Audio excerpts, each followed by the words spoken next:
Assalamualaikum warahmatullahi wabarakatuh.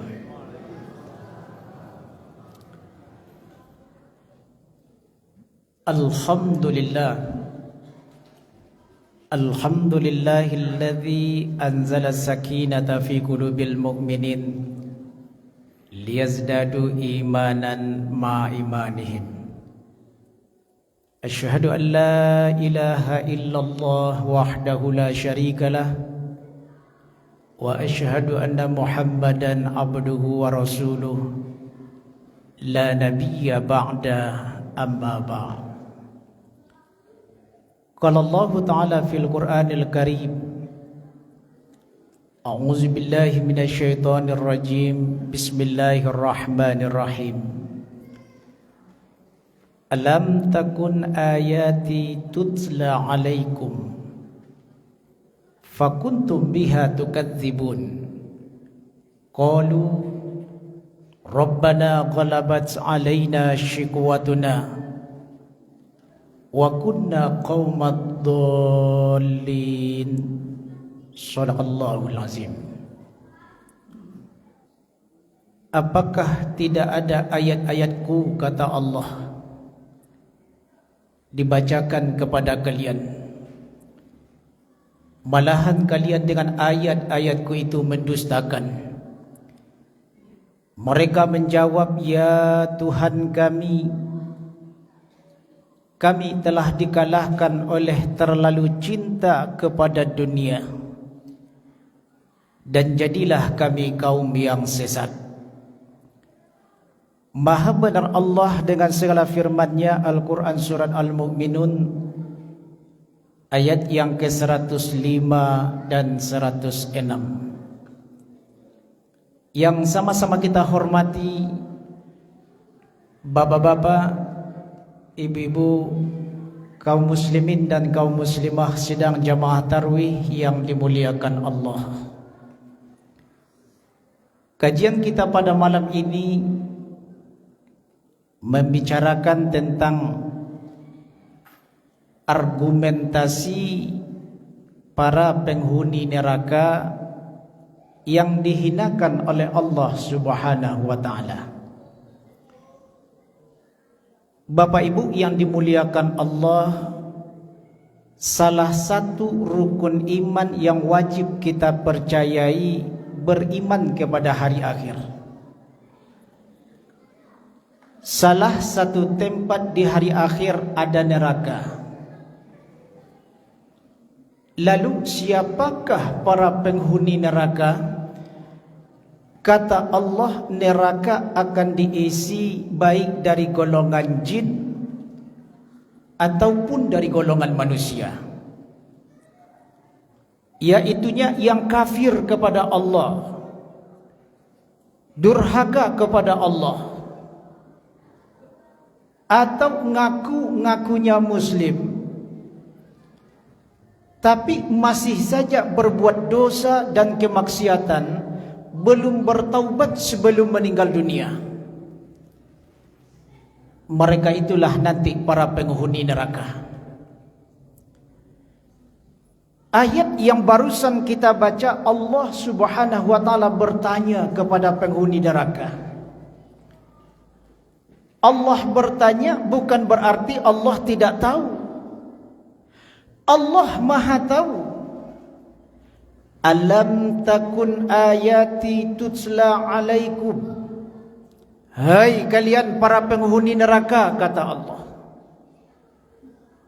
apa tidak ada ayat-ayatku dibacakan kepada kalian? Allah bertanya, di antara maknanya adalah untuk taubih, mencela, menghina, merendahkan para penghuni neraka yang sudah dihinakan oleh Allah, dihinakan, dicela oleh Allah, dengan menyampaikan satu buah pertanyaan, apa tidak ada ayat-ayatku dibacakan kepada kalian? Tentu saja jawabannya ada. Ketika Rasulullah masih hidup, ayat turun, Rasul membacakan kepada umat manusia. Hanya saja di antara mereka ada yang beriman, ada yang kafir. Setelah Rasulullah wafat, siapa lagi yang membacakan ayat-ayat Allah? Ulama. Al-ulama warasatul anbiya. Ulama pewaris Nabi. Sampai hari ini para ulama masih membacakan ayat-ayat Allah itu. Bahkan hari ini tidak lagi sebatas dibacakan. Kita pun sudah membaca ayat-ayat Allah.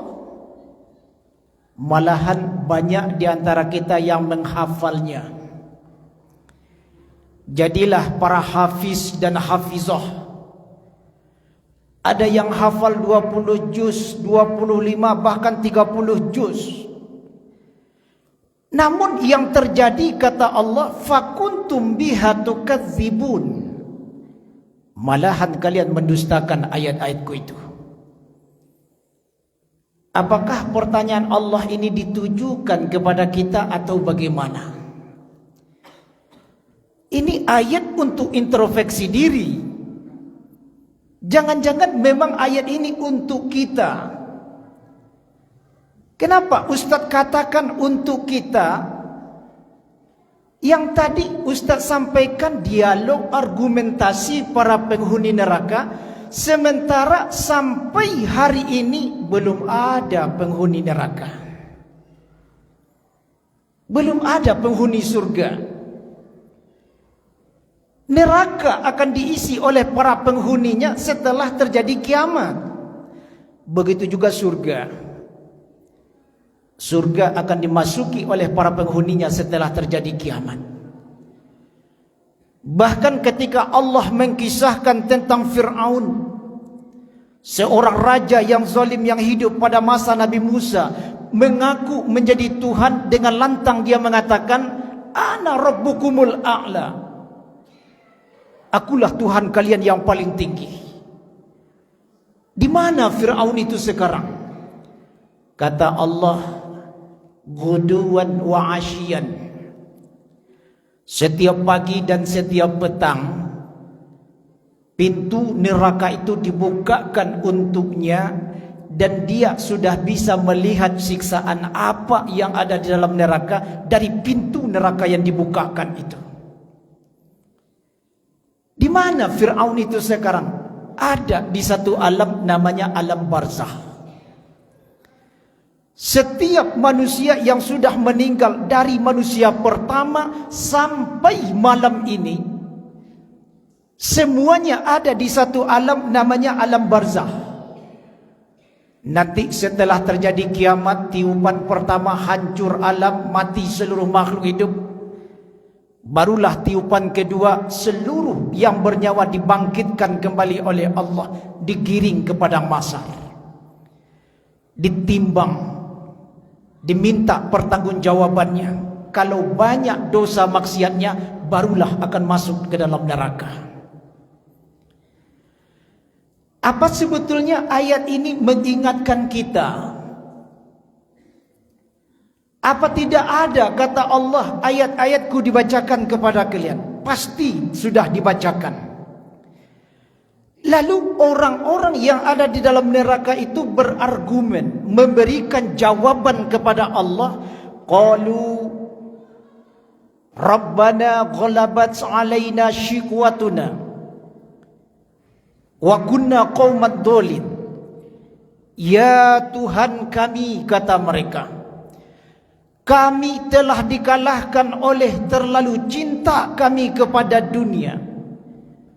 Jadilah kami kaum yang sesat. Mereka mengaku bahwa mereka sesat. Siapa yang dikatakan orang-orang yang sesat? Menurut ulama tafsir, yang dikatakan orang sesat, orang yang sudah sampai kepadanya kebenaran, tahu dia ini boleh, itu tidak boleh, tahu dia ini disuruh, itu dilarang, tahu dia ini bermanfaat, itu memberi mudarat, tapi dia masih berada di dalam jalan yang tidak benar. Itulah orang yang sesat. Andaikan kita juga ditanya, Bapak Ibu, tahu tidak kita bahwa berdusta itu dosa? Tahu Ustaz? Masih ada tidak yang berdusta? Kalau masih ada, sesat. Bapak Ibu tahu tidak solat 5 waktu itu hukumnya wajib? Tahu Ustaz? Kalau masih ada yang tidak solat, sesat. Tahu tidak kita judi, mabuk, memakan yang riba, menzalimi orang lain, berzina, membunuh, semua itu dilarang, dosa. Tahu Ustaz? Kalau masih juga melakukan, sesat. Para penghuni neraka ini mereka mengaku, kami kaum yang sesat, kata mereka. Dan pengakuan mereka memberikan apa yang menyebabkan mereka sesat. Qalu rabbana ghalabat alaina syikwatuna. Kami telah dikalahkan oleh syikwatuna. Ada 2 makna di balik kata-kata syikwatuna yang menyebabkan mereka sesat itu. Yang pertama, syikwatuna dengan makna karena terlalu cinta kepada dunia. Kenapa sesat? Sebabnya terlalu cinta dunia. Dunia digambarkan dengan harta kekayaan, digambarkan dengan pangkat jabatan, digambarkan dengan permainan sandaguro. Gara-gara terlalu cinta kepada harta, asyik mencari harta, menghalalkan segala cara.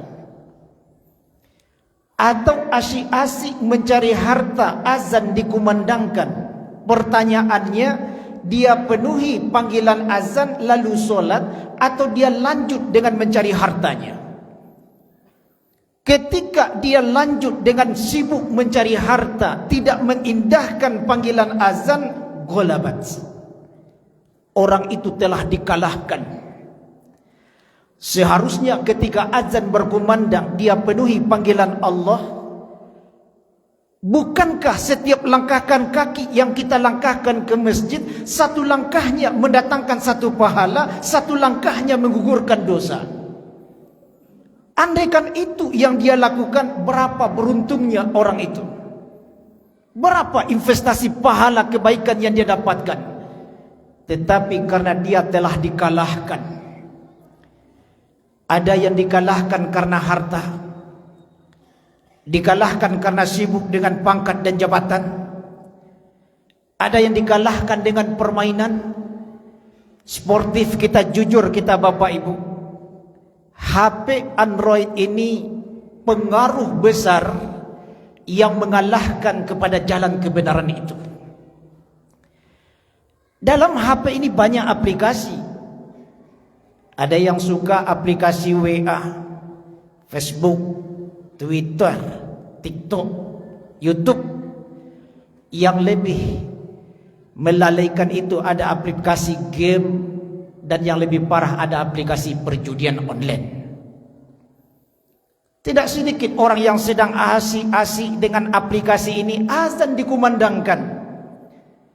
Pertanyaannya, dia hentikan permainan ini, dia penuhi panggilan azan, atau dia lanjut dengan permainannya? Lanjut. Kalau lanjut, namanya ghalabat, dikalahkan. Seharusnya yang sebenarnya itu dia hentikan di saat itu, tapi faktanya dia lanjut. Itulah orang yang ghalabat. Ujung-ujungnya itulah orang yang akan sesat dalam kehidupannya. Jadi kalau orang sudah terlalu cinta kepada dunia, bisa menyebabkan matanya buta, telinganya menjadi tuli, lidahnya menjadi bisu dari kebenaran. Betapa banyak orang bisu menyuarakan kebenaran, ujung-ujungnya karena dunia. Kenapa orang masih nipu, padahal nipu itu dosa? Ujungnya lagi-lagi karena dunia. Hari ini yang heboh kasus korupsi. Siapapun hari ini pasti yakin dan percaya korupsi dilarang dalam agama Islam. Negara kita pun tidak membenarkan perilaku korupsi. Tapi kenapa masih ada korupsi? Karena dunia. Ingin mencari harta sebanyak-banyaknya. Ingin hidup mewah. Hidup senang. Itu kan dunia. Jadi kenapa orang bisa sesat menempuh jalan kehidupan ini? Penyebab pertamanya kata penghuni neraka tadi, karena terlalu cinta kepada dunia, akhirnya mereka sesat dalam kehidupan ini. Yang kedua, syahwatuna dimaknakan dengan terlalu memperturutkan hawa nafsu. Memang fitrahnya setiap manusia punya nafsu. Selagi kita manusia, nafsu pasti ada di dalam diri kita, dan itu memang dititipkan Allah. Dalam surat Ali Imran Allah berfirman, hubbus syahawati minan nisa wal banina wal qanatiril muqantarati minaz zahabi wal fiddah. Allah tanamkan ada rasa cinta kepada pasangan, rasa cinta kepada anak-anak, rasa cinta kepada harta, rasa cinta kepada kendaraan, rasa cinta kepada emas, perak. Itu fitrah. Ustaz, boleh tak kami mencintai rumah kami? Jawabannya boleh. Fitrah.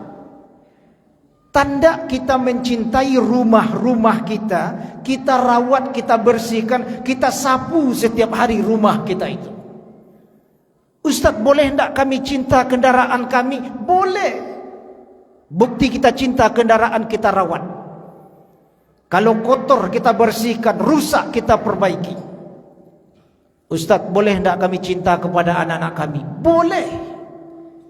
Tanda kita cinta anak, kita didik, kita nafkahi, kita berikan kasih sayang kepada mereka. Itu tanda cinta kepada anak.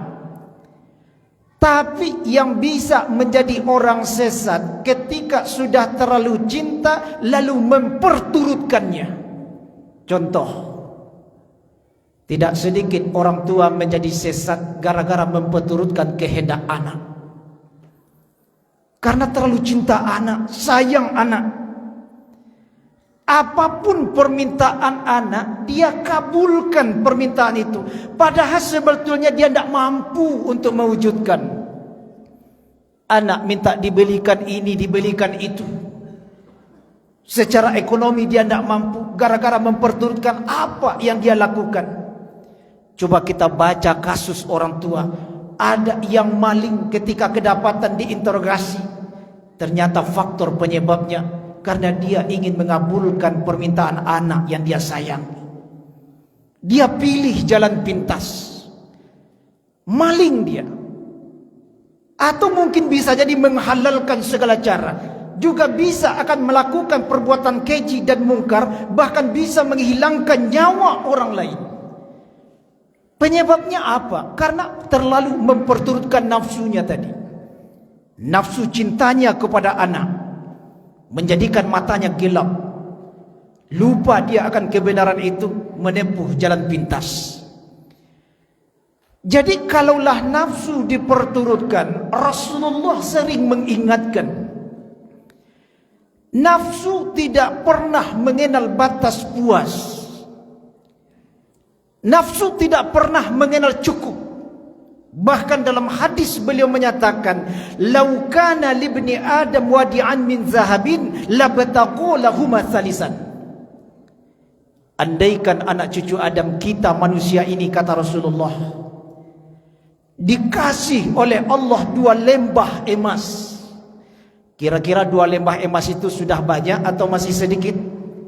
Banyak. Agam kita yang punya, Bukit Tinggi kita yang punya.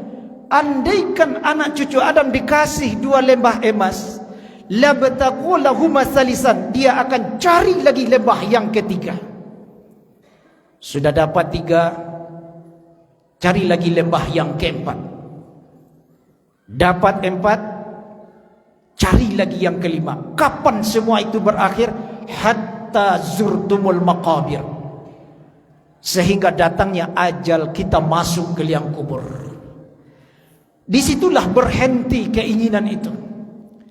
Kebanyakan manusia yang celaka dalam kehidupan ini, sebetulnya kehidupan kita ini biayanya tidak besar. Kebutuhan kita biayanya tidak tinggi.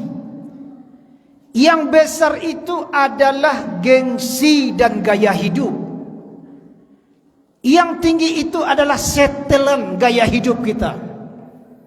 Padahal kemampuan tidak mencukupi, tapi karena gengsi, karena gaya hidup yang diperturutkan, tidak sedikit orang menempuh jalan sesat.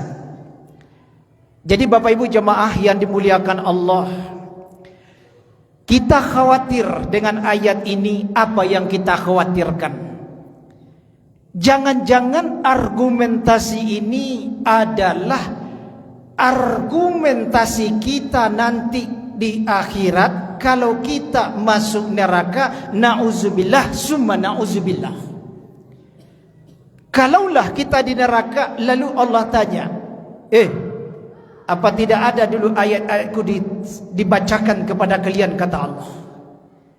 Tentu saja jawabannya ada. Bahkan malam ini pun Ustaz bacakan ayat-ayat Allah itu. Namun karena kita mendustakan ayat demi ayat, ayat itu ada berisikan perintah, perintah sifatnya sesuatu yang harus dikerjakan. Ayat itu ada berisikan larangan, larangan sifatnya sesuatu yang harus kita tinggalkan. Namun ketika perintah tidak dikerjakan, larangan tidak ditinggalkan, disitulah kita dicap pendusta ayat. Itulah yang terjadi. Lalu kita berargumen, ngaku di hadapan Allah kita menjadi orang yang sesat, disebabkan 2 faktor tadi. Yang pertama, disebabkan karena terlalu cinta kepada dunia. Dan yang kedua, disebabkan karena terlalu memperturutkan hawa nafsu. Bapak Ibu, berita yang disampaikan ini benar adanya, karena ini adalah firman Allah. Dan apa yang dikatakan oleh Allah itu mutawatir dan tidak bisa kita membantahnya. Semoga ayat ini menjadi pelajaran besar dalam kehidupan kita. Sisa hidup yang masih diberikan oleh Allah Subhanahu wa taala mampu mengingatkan kita untuk selalu berada di jalan yang benar, jalan yang diridhai oleh Allah Subhanahu wa taala. Demikian saja, semoga ada manfaatnya. Billahi fisabilil haq fastabiqul khairat. Wassalamualaikum warahmatullahi wabarakatuh.